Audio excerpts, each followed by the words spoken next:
What's up, guys? Welcome back to another episode of Shonen Showdown, and today I thought it was only right that we break down the Magic Knight captains in Black Clover, especially after that tournament we just saw. Let's get to it. Okay, so we got a lot of elite captains here. Some of these captains are going to be in the D tier, though automatically I'm seeing it right now. Alright, so starting off, we are going with William Vangeance, the captain of the Golden Dawn. Now we know that the Golden Dawn is the most prestigious Magic Knight squad in all of Clover Kingdom. They have Yuno. They have everybody. They're elite. Longrease is there. Here's the deal when it comes to William Vengeance. World Tree Magic is top tier. Not only can it shoot projectiles, but these projectiles can also grow trees. World Tree Magic can also drain the mana of surrounding enemies. World Tree Magic was able to put Nozel into a bad situation, Kaiser into a bad situation. I mean, William Vangeance was holding his own in the tournament against some elite captains. So, with that being said, I'm putting him in the A tier. Vengeance is nice. Alright, so next up we got a sleeper.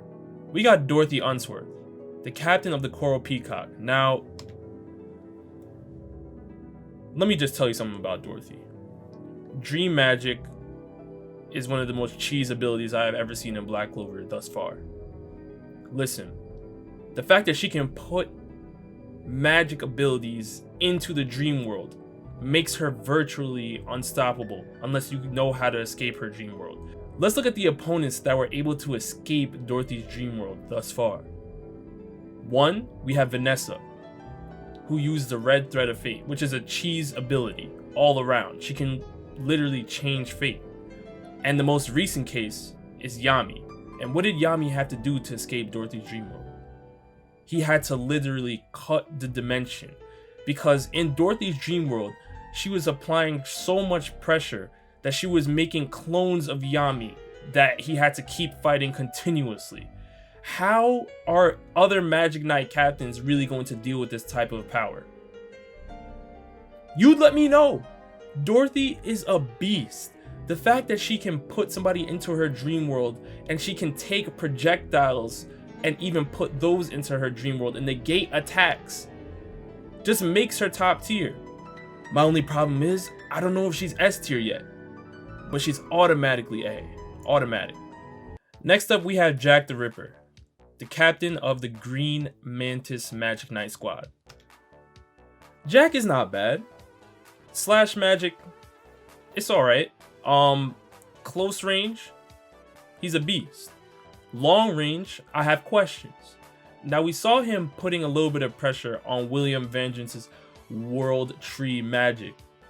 However, when it came to long range battles and long range situations, Jack was pretty much useless. He had to pretty much set up a combo attack with Nozel and Kaiser, who I will get to later, just to stand a chance against Vengeance and Fuegolion, and who else he fought after that. So he's not terrible. We saw him fight against Elf Longris alongside Yami, but we both know that they needed help from Finral in that situation just to escape alive.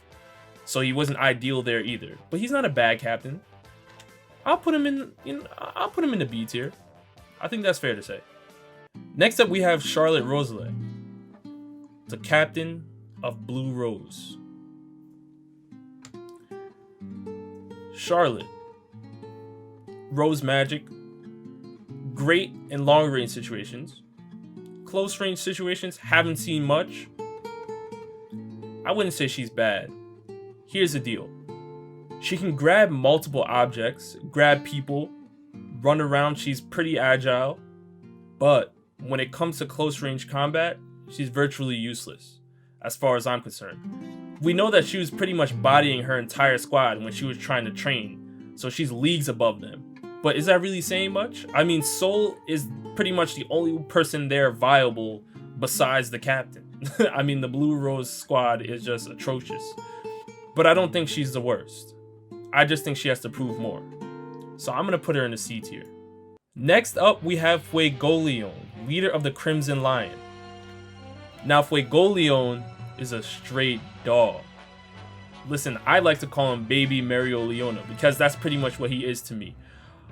His combo attacks with the salamander spirit, there's nothing bad to say about it.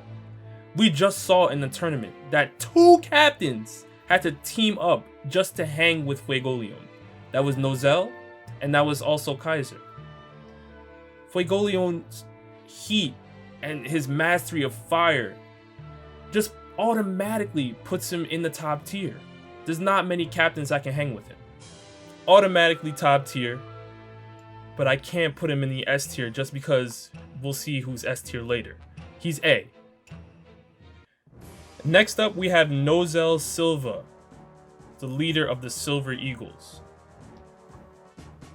Nozel is a decent captain. He has the Mercury magic. Now, I believe Mercury magic has a ton of potential. I'm just not sure if Nozel has maximized its potential as of yet. Listen, there's a couple instances where he needed to get rescued or needed backup. One being Noelle, his younger sister, who just unlocked her Valkyrie armor, had to save him against the Compass magic elf. Next, we're looking into this tournament, and Kaiser had to back Nozel not once, but twice. Once against Fuegolion, a second time against Vangeance. Well, excuse me, but can Nozel body anybody on his own? He always needs some backup.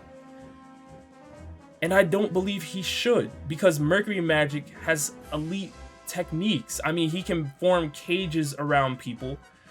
He can grab objects. He can form spears. I mean, Mercury magic is pretty much free-form magic. He can do anything he wants with it. Make him even more agile, make him faster.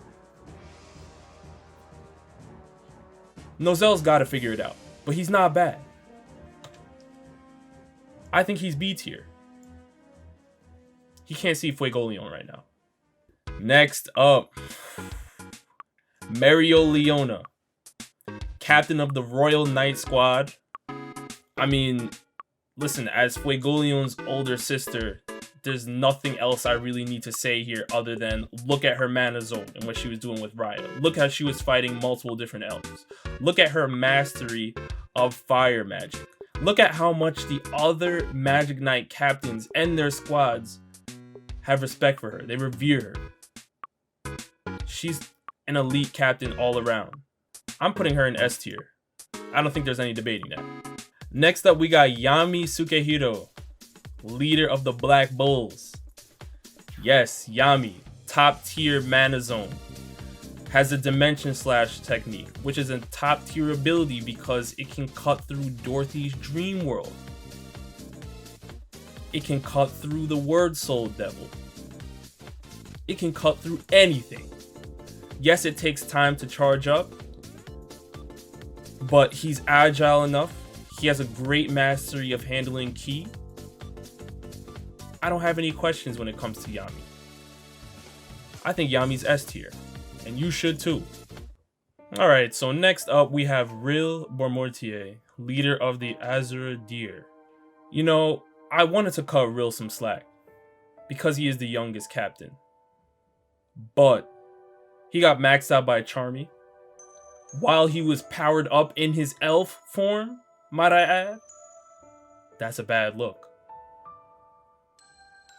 We had him participate in the Royal Knights tournament as a fill-in. Yuno was pushing him to the edge. His squad lost. That's a bad look.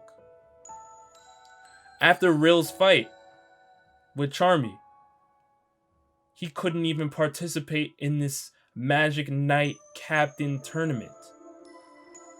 That's 3 bad looks, Rill. 3 strikes and you're out. D tier. Automatic.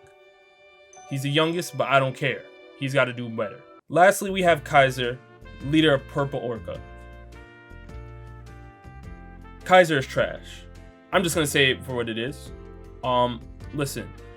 The Vortex magic is a great magic style. I like it. He hasn't maximized his potential.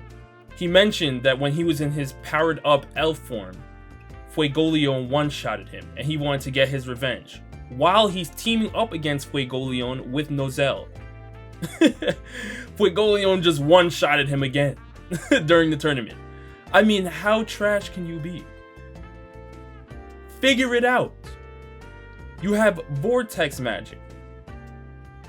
Why do you need to keep performing in team battles?